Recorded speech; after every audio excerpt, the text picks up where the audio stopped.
Cette semaine débute avec une note d'effervescence. Ma sœur, son fils et mon père arrivent enfin pour une visite tant attendue. Pendant un peu plus d'une semaine, la maison s'anime de retrouvailles et de moments partagés.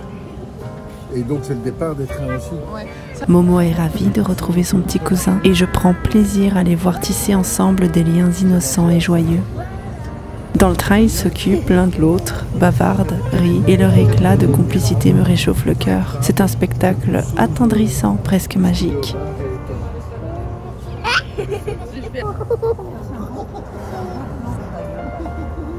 On met ça dessus.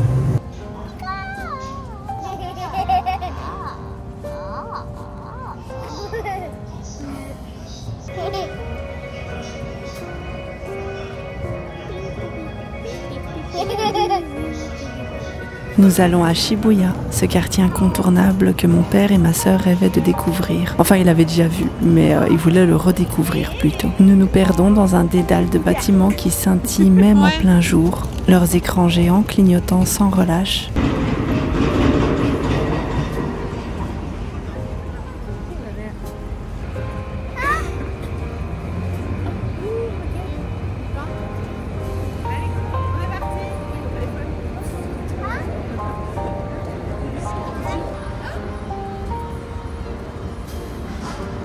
L'aspect futuriste de ce lieu impressionne, mais il me laisse un sentiment de surstimulation. Les lumières, les sons, tout semble vouloir capter notre attention à chaque instant.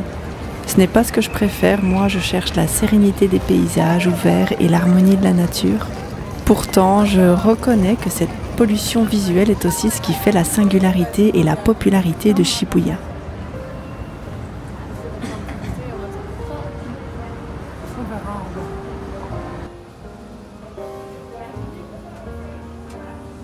Nous finissons par nous poser au Pepper Café, un restaurant où des robots assurent le service. Un petit robot nous conduit à notre table, joue avec les enfants, chante même quelques chansons pour nous distraire. C'est une expérience amusante, surtout pour Momo et son cousin, mais je peux pas m'empêcher d'être légèrement déçue. L'image du futur semble encore lointaine, les robots paraissent maladroits, leur technologie encore balbutiante. Nous sommes loin des films de science-fiction et je me dis que le règne des machines n'est pas pour demain. Après notre passage à Shibuya, nous explorons Harajuku.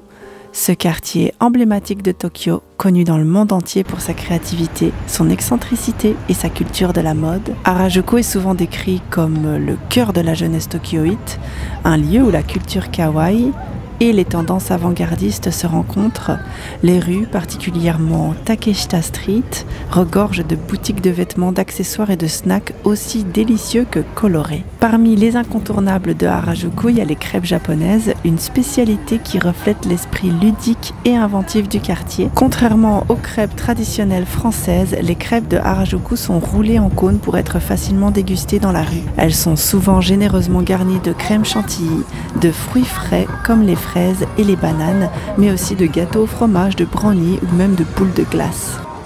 Les plus audacieux ajoutent des sauces chocolatées, du caramel ou des décorations comestibles pour un effet encore plus spectaculaire. Cette tradition des crêpes de rue est née dans les années 1970, donc 70, lorsque la première boutique spécialisée a ouvert ses portes à Harajuku, s'inspirant à la fois des desserts européens et de la culture du street food. Depuis, ces crêpes sont devenues un symbole du quartier et une expérience culinaire incontournable pour les visiteurs. Chaque crêpe est une œuvre d'art comestible, à la fois gourmande et photogénique, parfaitement adaptée à l'énergie vibrante et visuelle de Harajuku. C'est donc tout naturellement que nous avons succombé à cette douceur.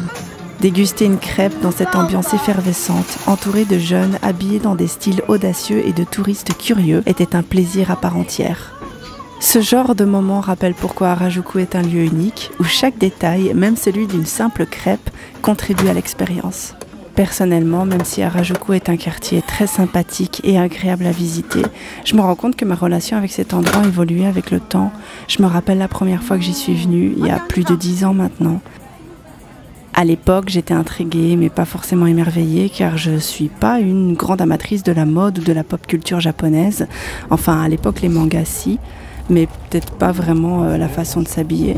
Et avec toute la culture kawaii ou gothique lolita qui est associée d'ailleurs. Je me souviens aussi avoir été surprise par une réalité qui ne correspondait pas tout à fait à l'image que l'on projette souvent du Japon. Contrairement aux clichés, la plupart des Japonais ne s'habillent pas de manière extravagante. En fait, ceux qui adoptent un style excentrique représentent une infime partie de la population, peut-être même moins de 1% je dirais. La majorité des gens au Japon s'habillent de manière très homogène, sobre et conforme aux normes sociales, ce qui est une caractéristique assez marquée de la culture japonaise en soi, mais l'idéal reste de ne pas trop se démarquer non plus. C'est peut-être pour ça que même à Harajuku, faut avoir un peu de chance pour croiser quelqu'un vêtu de manière audacieuse ou originale. Finalement, l'attraction principale du quartier réside moins dans ses habitants que dans le quartier lui-même, ses ruelles pleines de vie, ses boutiques uniques et son énergie si particulière. Plus tard dans la semaine, nous nous rendons dans un tandemi. C'est une sorte de parc récréatif conçu pour les enfants mais aussi pour les plus grands. C'est un lieu où Momo peut grimper, escalader et s'essayer à tout un tas d'activités. Même si l'entrée est un peu chère, j'apprécie particulièrement cet endroit. Le personnel y est attentif et veille à la sécurité des enfants. Même lors des activités un peu plus risquées. Voir Momo s'épanouir et se défouler là-bas, c'est une vraie joie.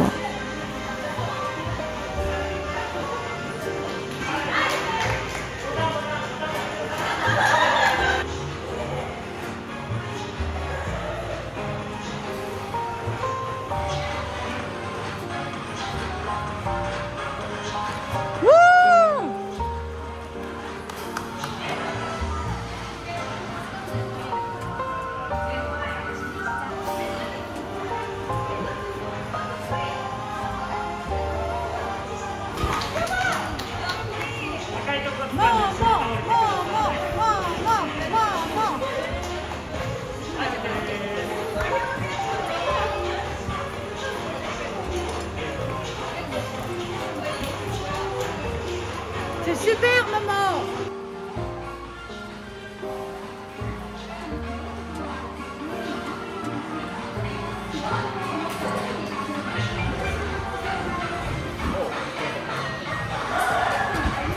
Wow! Encore un! Vas-y! C'est non!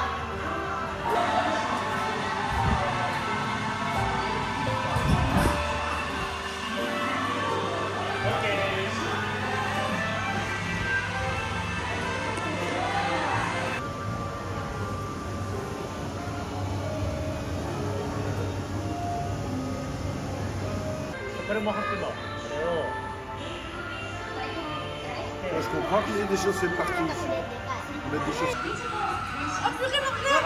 C'est trop bien, maman! C'est trop bien, c'est trop bien, c'est trop bien!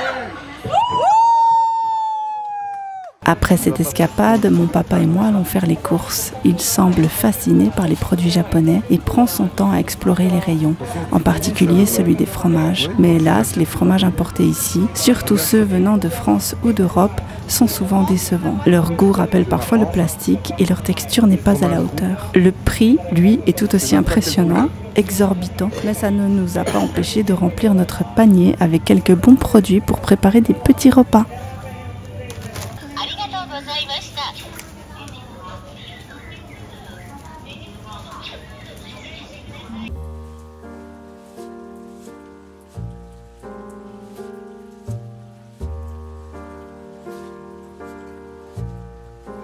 Momo récupère de toutes ses émotions puisque la présence de son cousin, de son grand-père et de sa tante l'ont beaucoup fatiguée. On est dans la chambre, on a migré dans mon bureau et elle dort profondément et j'en profite pour travailler.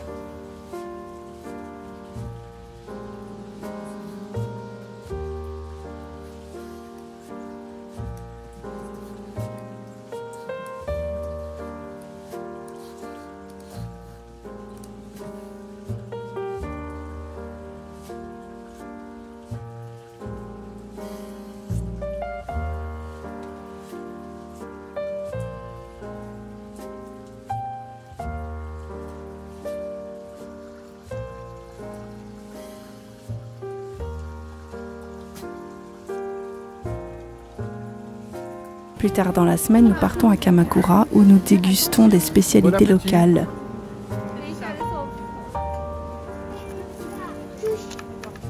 Regarde, touche. J'aimerais bien faire un mariage instinct japonais. Nous avons mangé des okonomiyaki et d'autres plats préparés sur un teppanyaki. Mon papa lui a opté pour un monja. C'est une variante plus coulante et riche en saveurs. Comme dans tout bon restaurant traditionnel japonais, nous avons dû retirer nos chaussures à l'entrée et les déposer dans des petits casiers verrouillés avec une plaque de bois. T'es sûr que tu veux pas les os?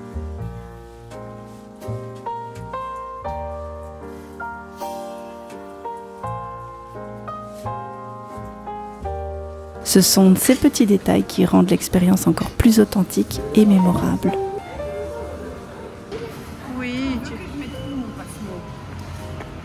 Il est où ton passement? Mets-le mon bord. Un autre moment marquant cette semaine a été la représentation de Momo à son école. Mon papa a eu le privilège d'y assister, ce qui n'est normalement pas autorisé.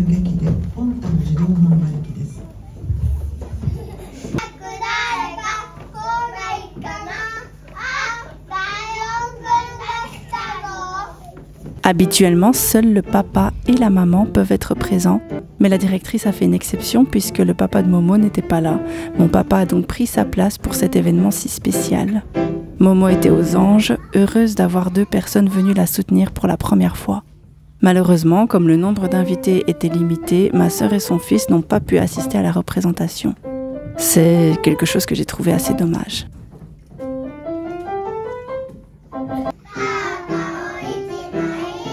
J'ai trouvé le spectacle absolument fascinant et encore plus pour mon papa qui a pu découvrir un mélange unique de culture traditionnelle et de pop culture japonaise.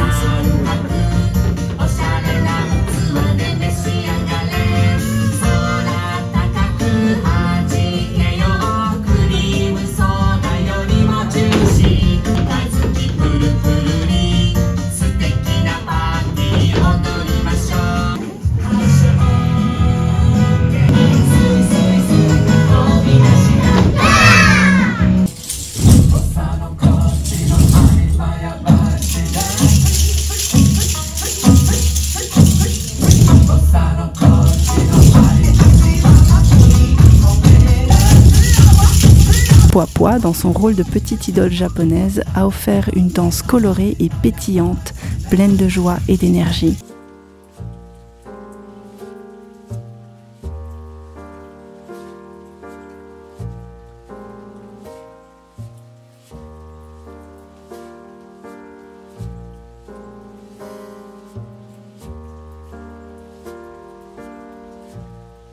C'était un moment magique et elle semblait tellement à l'aise sur scène malgré son jeune âge.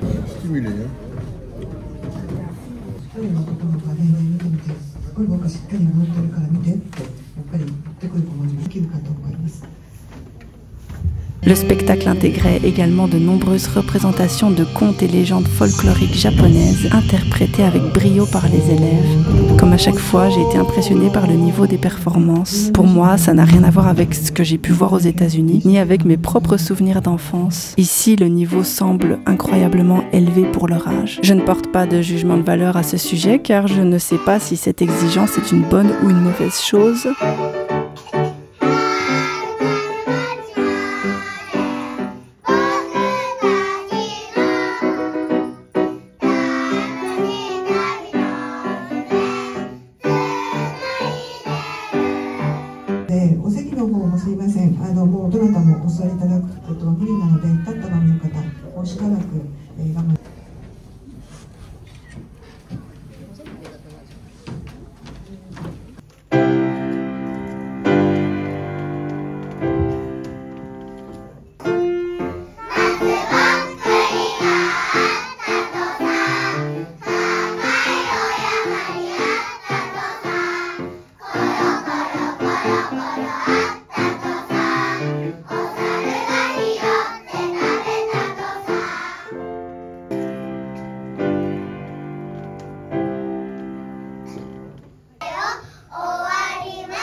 Mais une chose est sûre, même mon papa était surpris, voir des enfants âgés de seulement 2 à 6 ans réciter des textes complets complexe, chanter des chansons difficiles par cœur et exécuter des chorégraphies synchronisées avec tant de précision était impressionnant. Ces petits artistes ont réussi à captiver tout le monde et leur engagement était palpable. Forcément, papy était incroyablement fier de sa petite fille et moi aussi, bien sûr. Nous avons pris plein de vidéos que nous avons partagées avec grand plaisir à toute la famille. Ces moments resteront gravés dans nos mémoires comme un précieux souvenir d'une première semaine passée avec un petit bout de mon pays, un petit bout de ma culture qui a pris vie chez moi. J'espère que cette semaine racontée ici vous aura plu. N'hésitez pas à me laisser un petit commentaire. C'est le moteur qui fait battre le cœur de cette chaîne, mais aussi le mien. Vos mots et votre soutien sont précieux. Et si vous avez envie, vous pouvez vous abonner à la chaîne en activant la cloche pour ne rien manquer. Merci du soutien.